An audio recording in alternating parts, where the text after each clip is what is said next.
गुटखा माफियांच्या विरोधात कारवाई, मध्यरात्री धाड, जीवघेणा पाठलाग व हल्ला आणि त्यानंतर गोळ्या घाला रे गोळ्या घाला अशा आरोळ्या या सगळ्या जे आहे ते FDIच्या कारवाईच्या केंद्रस्थानी असलेली टीम आपल्यासोबत आहे. मध्यरात्री जे आहे ते गुटखा माफियाच्या विरोधात कारवाई करताना छत्रपती संभाजीनगरच्या रहीमपूर परिसरात हा सगळा थरारक प्रसंग घडला आहे. आपल्यासोबत अन्न सुरक्षा अधिकारी प्रज्ञा सुरसे मॅडम आहेत. मॅडम, काय सांगाल? खरं तर सर्वप्रथम तुमच्या सगळ्या टीमचं कौतुक. जीवघेणा हल्ला होण्याचा तुमच्यावर प्रयत्न झाला आहे, अतिशय थरारक कारवाई होती, तेव्हाचा काय नेमका प्रसंग? आम्हाला जी गुप्त माहिती मिळाली की गंगापूर तालुक्यातील एका ठिकाणी रहीमपूर इथे एक आयशर टेम्पो प्रतिबंधित अन्न पदार्थाचा साठा घेऊन आहे. मग आम्ही आमची टीम, मी, माझे वरिष्ठ अधिकारी श्री पाटील सर, सहाय्यक आयुक्त अन्न, आणि माझे सहकारी फरीद सिद्दीकी आणि आमचा एक नमुना सहाय्यक अमोल कांबळे, आम्ही सर्वजण तिथं माझ्या गाडीतून गेलो. त्यावेळी आम्हाला तिथे GK रोलर मिल समोर एक आयशर टेम्पो उभा दिसला. आम्ही त्याच्यामध्ये डोकावून पाहिलं तर त्याच्यामध्ये जवळपास 25 ते 30 पोते मोठे मोठे गुटख्याचे आढळून आले. मग आम्हाला पुढची कारवाई करायची ह्या हिशोबाने आम्ही लगेचच वाळूज पोलीस स्टेशन इथल्या पोलिसांशी संपर्क साधून त्यांना बोलवलं.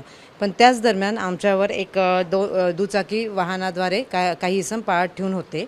त्यांनी फोनद्वारे वगैरे अजून त्यांच्या बाकीच्या लोकांना लगेच कल्पना देऊन एका स्कॉर्पिओ गाडीमध्ये ते 5-6 जण 7-8 जण आले आणि ती काळ्या रंगाची नंबर नसलेली गाडी होती. त्यांनी सुरुवातीला आमच्या तिथे येऊन आम्हाला आमच्या भरधाव वेगाने गाडी घातली. मग हे तिघे जण आयशर टेम्पोच्या मागील बाजूस पळाले आणि मी त्या आयशर टेम्पोच्या पुढील बाजूस पळाले. मग त्याच्यानंतर त्यांनी वारंवार ती स्कॉर्पिओ गाडी माझ्या सगळ्या सहकाऱ्यांच्या अंगावर घालण्याचा प्रयत्न केला आणि मोठमोठ्याने ओरडून शिवीगाळ करत त्यांनी पिस्तूल काढले, गोळी घालले, असं जोरजोरात ओरडून त्यांनी ते वाहन कंटिन्यू अंगावर घालू लागले. मी समोरील बाजूला असल्यामुळे मला काही एक्झॅक्ट मागे काय चाललं हे मी व्हिडिओ काढण्याचा प्रयत्न केला, पण ते काय चाललं लक्षात येत नव्हतं. त्या क्षणी मला असं वाटत होतं की यांना ते काही मारतात आहे की काय, किंवा त्यांच्याकडे अजून काही काठ्या हत्यार काही आहे का, असं माझ्या मनात आलं. आणि असंही वाटलं की बाबा यांच्यापैकी कुणाला गाडीत वगैरे घालून नेतात की काय. त्यामुळे मी देखील तिथं घाबरलेली होते. पण त्यांनी माझ्या अंगावर गाडी चालवत एका व्यक्तीला आयशर टेम्पोमध्ये चढवलं आणि आयशर टेम्पो काढू लागले तिथनं. मग मी त्यावेळी आयशर टेम्पोच्या समोरून पळून मोकळ्या मैदानात बाजूला गेले. मग त्यांनी तो आयशर तिथून घेऊन निघून जात असताना जी स्कॉर्पिओ गाडी होती त्यातल्या व्यक्तींना मी तिथं दिसले. मग त्यांनी जाणीवपूर्वक परत गाडी ती माझ्या अंगावर घातली आणि एकदा नाही, दोनदा नाही, 3-4 वेळा त्यांनी जोरात गाडी माझ्या अंगावर मी पळत असताना माझा पाठलाग करून घातली आणि शेवटी ते याच्या आयशरच्या मागे तिथून निघून गेले. म्हणजे असं एकंदरीत पोलीस यायच्या आधीच एक 7-8 मिनिटामध्ये त्यांनी हा सगळा प्रकार केला आणि आमच्यावर जीवे मारण्याच्या हेतूने हल्ला केला. मॅडम, हा सगळा घटनाक्रम मध्यरात्री किती वाजताचा आहे आणि नेमके त्यावेळी सगळं घडत असताना तुमच्या मनात काय भावना होत्या?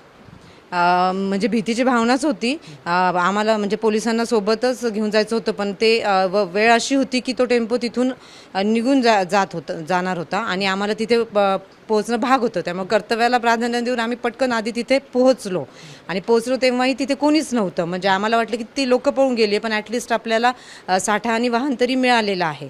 त्यामुळे आम्ही लगेचच पोलिसांना बोलवलं, पण फार क्विक सगळ्या गोष्टी झाल्यामुळे आम्हाला बाकी काही करायला स्कोपच नाही मिळाला आणि त्या साठा आमच्या डोळ्यासमोर नेला तरी आम्हाला काही करताच आलं नाही, कारण की त्यांच्याकडे हत्यारं पण होती. ते पिस्तूल काढ रे, गोळ्या घाल रे, असं सगळं म्हणत पण होते. निश्चित आपण बघतोय प्रज्ञा सुरसे मॅडम आपल्यासोबत होते. त्यांनी सगळा थरारक घटना प्रसंग सांगितला. आपल्यासोबत सहाय्यक आयुक्त विवेक पाटील सर, तुम्ही सुद्धा त्या कारवाईत होते.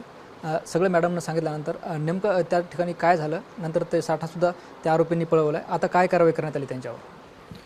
सगळे घटनाक्रम मॅडमने सविस्तर कथन केलेलं आहे.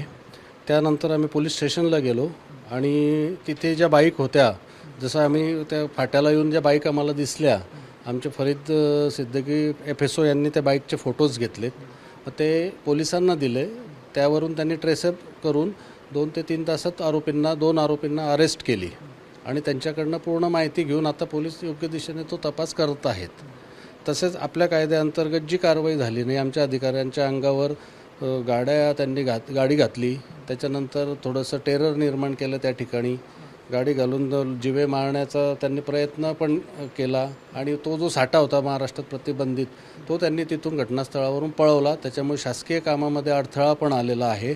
त्याच्यामध्ये सविस्तर फिर्याद मॅडमने इथे वाळूज पोलीस स्टेशनला दाखल केलेली आहे. तर याच्यापुढे वाळूज पोलीस हे पुढचं इन्व्हेस्टिगेशन करत आहेत. तपास चालू आहे त्यांचा.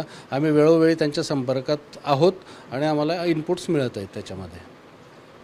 सिद्दीकी सर आपल्यासोबत आहे. सर काय सांगाल, गेल्या काही दिवसापासून जे आहे ते आपण सातत्यानं कारवाई करताना पाहायला मिळतं, मात्र 2 दिवसापूर्वी जागतिक झालेला अनुभव हा फार भयानक होता. अधिकारी म्हणून काय भावना आहेत आता? मला वाटते हा जो त्यांनी हल्ला केला तो थोडा त्यांनी सुनियोजित असा हल्ला होता तो. कारण आधी त्यांनी 2 वेळेस आमच्यासमोर बुलेटवरून चकरा मारल्या. त्यांची एक क्रेटा एक सेल्टॉस गाडी पण तिथून गेली आणि आल्यानंतर ते आधी थांबले. त्यांनी आम्हाला डरावण्याचा धमकावण्याचा प्रयत्न केला, पण आम्ही काय तिथून हटलो नाही म्हणून अंगावर गाडी घातली. त्याच्यानंतर पुन्हा आम्हाला साईडला केलं आणि त्याच्यानंतर त्यांनी हे केलं आणि इवन ते आम्हाला शूटिंग पण करू देत नव्हते.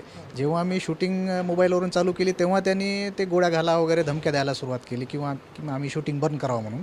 आम्ही काही शूटिंग बंद केली नाही कारण तोच आमच्याकडे एक पुरावा राहिला होता आणि सुरक्षिततेच्या भावना होती. एक मॅडमच्या अंगावर त्यांनी गाडी घातली म्हणून आम्हाला जास्त काही त्याच्यामध्ये करता आलं नाही म्हणून पण ते एक विषय होता.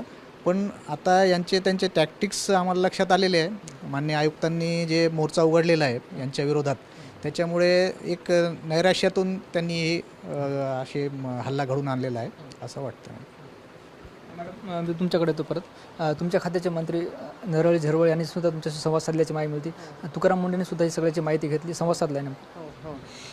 जेव्हा घटना घडल्यानंतर काल दुपारीच मला माननीय मंत्री महोदयांचा फोन आला. त्यांनी माझ्या तब्येतीची आणि घडलेल्या प्रकाराची सगळी चौकशी केली. तसेच त्यांच्याही हे निदर्शनास आलं की हा प्रकार फार भयंकर आहे, त्यामुळे त्या दृष्टीने उपाययोजना करण्याचं त्यांनी आश्वासन दिलं. तसंच माननीय आयुक्त सरांनी सुद्धा मला दुपारी फोन करून तब्येतीची चौकशी करून सर्व घटना कशी घडली ते विचारपूस केली. तसंच मार्गदर्शन पण केलं त्यांनी की FIR वगैरे व्यवस्थित द्या. आणि शिवाय त्यांचा मला दुसऱ्यांदा संध्याकाळी फोन आला तेव्हाही त्यांनी म्हणजे माझ्या तब्येतीची वगैरे विचारपूस केली आणि त्यांनाही मी येणाऱ्या अडचणी वगैरे थोड्याशा निदर्शनास आणून दिल्या. त्यांना काही विनंती करायची तुम्हाला? जे आता ह्या अशा आम्ही कारवाया करतो याच्यामध्ये आम्हाला थोडंसं इन्फ्रास्ट्रक्चर स्ट्रॉंग व्हावं असं वाटतं. कारवाई करताना आमच्याकडे वाहन नसतं, ड्रायव्हर नसतो किंवा सहकारी कमी असतात. म्हणजे ह्या सगळ्या गोष्टींच्या म्हणजे कायमस्वरूपी आम्हाला त्यांच्यामार्फत हाताशी सगळी यंत्रणा असावी असं वाटतंय. म्हणजे काम करताना जेणेकरून आम्हाला थोडं तरी सोपं जाईल.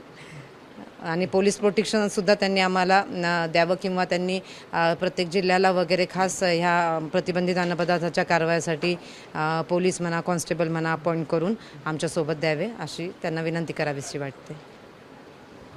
निश्चित आपण बघतोय आपल्यासोबत ही पूर्ण FDAची टीम होती. ज्या पद्धतीनं रहीमपूर येथे वाळू गुटखा माफियावर जे आहे ते कारवाई करताना त्यांच्यावर जीवघेणा हल्ला करण्याचा प्रयत्न करण्यात आला होता आणि त्यानंतर जे आहे ते त्यांनी आपले संवाद साधला. मात्र या निमित्तानं जे ते काही प्रश्नसुद्धा या निमित्तानं उपस्थित होताना पाहायला मिळतात.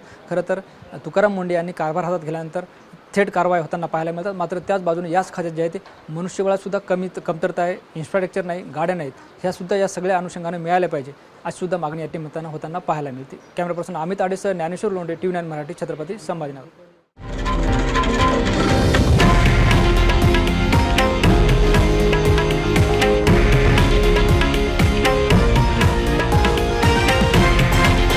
हे आहे देशातील नंबर 1 न्यूज नेटवर्क आणि आपण पाहत आहात TV9 मराठी, एकमेव.